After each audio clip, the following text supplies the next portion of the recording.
Hello, my name is Jean and I am a knitter, and I am currently working my way through level 1 of the Master Hand Knitter program through the TKGA, Knitters Guild Association. I have been whining and moaning about how much typing and writing there was, but I have to admit, my swatch information sheets are for the most part done. I am fine-tuning, editing them with a comma here or a word there, but it's minor. And the next big bulk is the questions. There are 20 questions, some of which have subparts. I've been working through them in order, 1A, 1B, 1C, etc. And I am on question 18. The end is in sight. Yahoo! Yahoo! Yahoo! So the notebook got fat. I printed more stuff out. I've had to analyze swatches. And I took my book of swatches and answers to a knit group last Thursday. And several of the ladies there said, "So why are you doing this?" And I said, well, it makes me a better knitter. It makes me able to answer questions and know that I am actually going to answer them correctly. And then they had a question about cast-ons, and I was able to pull out 2 of my swatches and show them clearly what the difference was in the cast-on that they were talking about.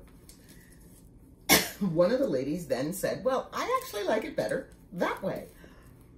I said, then knit it that way. But if you know that there are options, you can then decide which one you want to use. And it does make you feel like you're taking more control over your knitting.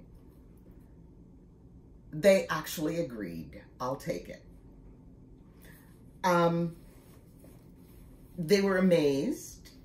I talked about how the questions required me to take isolated facts and turn them into a productive answer.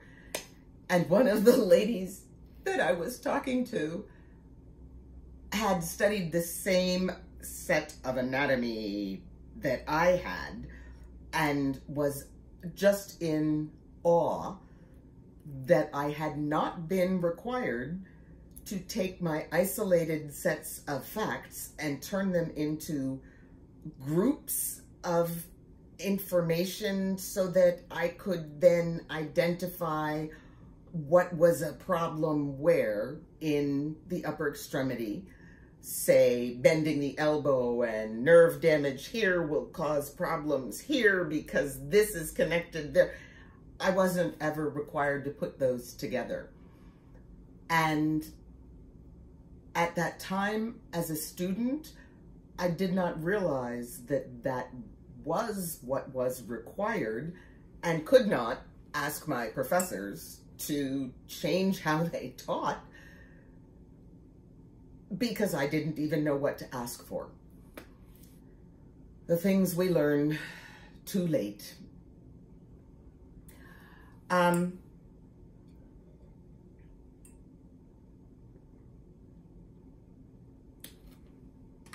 I am also a little irritated at myself because I did not write down enough information when I was knitting the swatches for gauge for the mitten. I think I know what size needles I need to use, but I also think I need to knit gauge swatches all over again because my documentation for myself was incomplete. I didn't write down what size needle worked. What was I thinking? I don't know. Well, I have a guess as to what size needle will work, and that's where I'm going to start with another set of gauge swatches. And this time, I will write things down I'm not really worried about the construction of the mitten because of the amount of practice I have done on scrap yarn in any old gauge about the thumb join, so I don't have holes and weird things, and the join at my cast on so that I don't have a little hickety lump that I don't want. The last thing I really need to make sure I've got under my belt is color changes without a jog in circular knitting. And there are multiple ways to do that, and they have specified in the pattern, they don't care what way you use, as long as whatever way you choose works. So I have to do more work with a jogless join. Now, I have listened to professionals, Arne and Carlos, and their response to the jog in the color change is, yeah, so it happens. And you put it at the back so you know where the back is. Or you put it at the underarm so you know where the side seam is. You just don't worry about it. I disagree. You cannot tell people that something that they are concerned about doesn't matter, because obviously it matters to them. And the appropriate answer would be, I don't do anything, but here are things that other people do that work for them. You may want to try them and see if they work for you. You can't just say it doesn't matter, because if they thought enough about it to ask you a question about it, obviously it matters to them. But that's where we are. My sister and I are trying desperately to plan transportation to Rhinebeck. I will give you a report on that if I am actually able to go, because I have other things both before and after Rhinebeck that happen nowhere near Rhinebeck, so transportation really is a concern. Hotel? Nah, I'm not so worried about hotel. But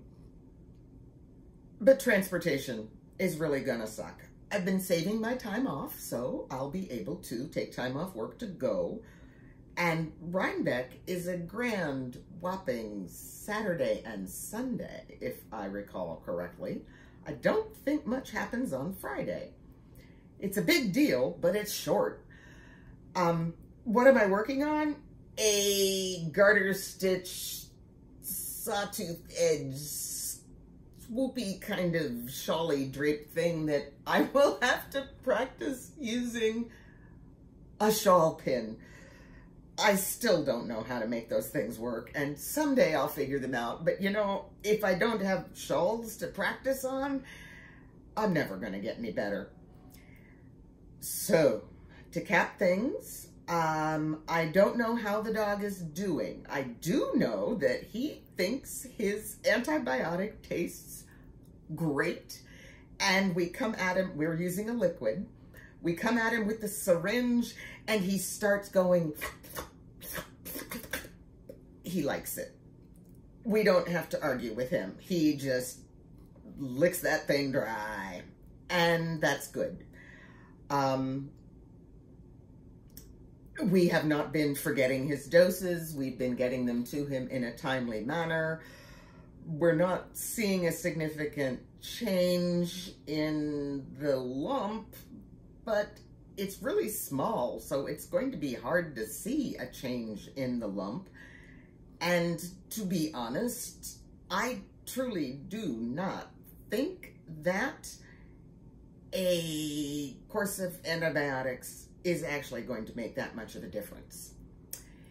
But it certainly won't hurt too much, although it is upsetting his stomach slightly. He's still eating with good appetite and snacking and running and jumping and playing, and he is not indicating that the lump is painful in any way, shape, or form. So for that, I am extremely grateful. Pain, nah, we can work around that one. Thank you very much. I'd rather avoid it. But another little voice says, as bad as it could be, the most important thing is you pay attention to your puppy and you found it early. It's not big. It's small. It should be easy to remove if we decide it needs to go. I think it should go. And he's pretty cool about things like that. I'm just really glad that of all the things, one, he likes the taste of his medication, so it's easy to give it to him. And two, we got it early and it's very small. Whatever it is, it's not a big deal. And that's okay, because our puppy is a big deal, even though he is 5½ pounds these days. He's a little down from his record weight of 5 pounds, 11 ounces. He's now down to about 5½. I still love him dearly. He's still wonderful. If you are able to see,